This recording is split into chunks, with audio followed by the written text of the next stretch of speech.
எபேசியர் நிருபம் 6வது அதிகாரம் 12வது வசனமும் 2 கொரிந்தியர் 2வது அதிகாரம் 11வது வசனம். ஏனெனில் மாம்சத்தோடும் இரத்தத்தோடும் அல்ல, துரைத்தனங்களோடும் அதிகாரங்களோடும் இப்பிரபஞ்சத்தின் அந்தகார லோகாதிபதிகளோடும் வான மண்டலங்களில் உள்ள பொல்லாத ஆவிகளின் சேனைகளோடும் நமக்கு போராட்டம் உண்டு. சாத்தானாலே நான் மோசம் போகாதபடிக்கு அப்படி செய்தேன். அவனுடைய தந்திரங்கள் நமக்கு தெரியாதவைகள் அல்லவே. வாசிக்க கேட்டதான வசன பாகங்கள் பிசாசுடைய கிரியைகளை குறித்து சொல்லப்பட்டிருக்கிறது.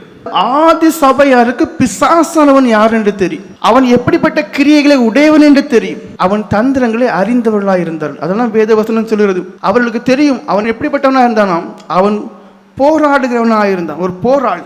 அவன் அமைதியாக இருக்க போறதே கிடையாது. சாத்தானாலே நாம் மோசம் போகாதபடிக்கு என்று வேதம் சொல்கிறது. அவன் மோசம் போக்குகிறவன். அவன் யார்? மோசம் போக்குகிறவன். அந்த மோசம் போக்கக்கூடியதான அந்த சாத்தான் யார் என்பது உங்களுக்கு தெரிந்திருக்க வேண்டும். அநேகருக்கு தெரியாததுனால தான் கொஞ்சம் கொஞ்சமா இடம் கொடுத்து பயங்கரமான மோசத்துக்குள்ள இருக்கிறார். ஆனா ஆதி சபையார பாருங்க, அவன் யார் என்று தெரியும், அவனுடைய கிரியைகள் எப்படி என்று தெரியும், அவன் எப்படிப்பட்ட தந்திரசாலி என்று தெரியும். அவனுடைய தந்திரங்கள் நமக்கு தெரியாதவைகள் அல்லவே.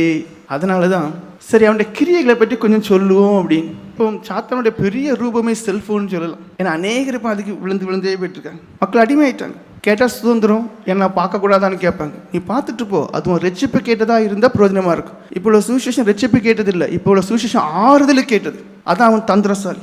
அவன் துர் உபதேசங்கள் உள்ள போகுது, தனக்கு தரையென்று தோணுடைய காரியங்களை செய்கிறாங்க, விழுந்துட்டே இருக்காங்க. ஆனால் ஆதி சபையாருக்கு தெரியும், ஒரு மனுஷன் ரட்சிக்கப்பட்டானே ஆனால், அவன் கிறிஸ்தவனே ஆனால் அவனுக்கு எவைகள் தேவை என்று. அதனால தான் வேதம் சொல்லுது, அவர்கள் எப்படிப்பட்டவர்களாக இருந்தாலும் அப்போஸ்தலருடைய உபதேசத்திலும் ஜெபத்திலையும் உறுதியாய் தரித்திருந்தார்கள். இப்பவும் அப்போஸ்தலருடைய உபதேசத்தை மக்கள் விட்டுட்டாங்க, ஜெபத்தில் தரித்திருக்கிறத விட்டுட்டாங்க.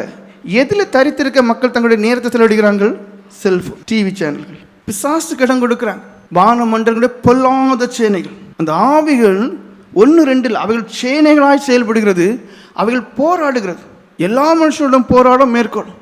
விசுவாசியாக இருக்கக்கூடியவர்கள் எவ்வளோ ஜாக்கிரதையாக இருக்கணுங்கிறத நீங்கள் புரிஞ்சுக்கிட வேண்டியதான காரியங்கள். விசுவாச குடும்பத்துக்குள்ள பிரச்சனைகள், குழப்பங்கள், உபத்திரவங்கள், இவைகளுக்கு அநேக காரணங்கள் உண்டு. ஆனால் ஒரு காரணம் இவைகளை கொண்டு போடுகிறது பிசாசானம். யோபுடைய வாழ்க்கையை நீங்கள் பாருங்க. அந்த மனுஷனுடைய வாழ்க்கையில் உள்ள எல்லா துன்பத்துக்கும், நெருக்கத்துக்கும், நஷ்டத்துக்கும், இழப்புக்கும், மரணங்களுக்கும் காரணம் பிசாசானம். ஆனால் இதை இப்போ மக்கள் ஏற்றுக்கிட மாட்டாங்க. அவன் வஞ்சகக்காரன். அப்படியே வஞ்சித்து ஒரு மனுஷனை அப்படி இல்லாமலே ஆக்கிடுவான். அடுத்த கட்டம் என்ன செய்து நோய் வியாதியை உண்டாக்கக்கூடியது. மத்தேயு எழுதின சுவிசேஷம் 9வது அதிகாரம் 32வது வசனம் சொல்லுது, அது சிலரை ஊமையாக்கக்கூடியது. மத்தேயு எழுதின சுவிசேஷம் 12வது அதிகாரம் 22வது வசனம் சொல்லுது, கண் பார்வை இழக்க செய்யக்கூடியதாக இருக்குது.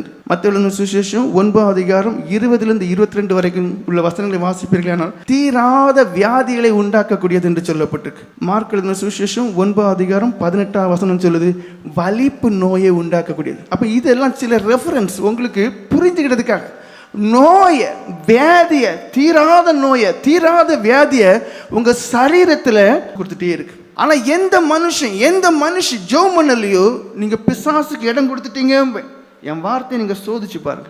ஆதி சபையார் அவர்களை சாத்தான் நெருங்கவே முடியல. காரணம் ஜெபங்கிறத அவங்க தங்களுடைய வாழ்க்கையில உயிர் மாதிரி வைத்துக்கிட்டாங்க. 3 வேளை தவறாம சாப்பிட்றோமே, எத்தனையோ வேளை தண்ணி குடிக்கிறோமே, 2 வேளை அதுலேயும் ஸ்நாக்ஸ், டீ எல்லாம் குடிக்கிறோமே, ஜெபம் பண்ண நேரம் கிடைக்காது. உங்களுடைய வாழ்க்கையில ஜெபம் இல்லையா, நீங்க பிசாசுக்கு இடம் கொடுத்துட்டீங்கன்னே சொல்லிடுவேன்.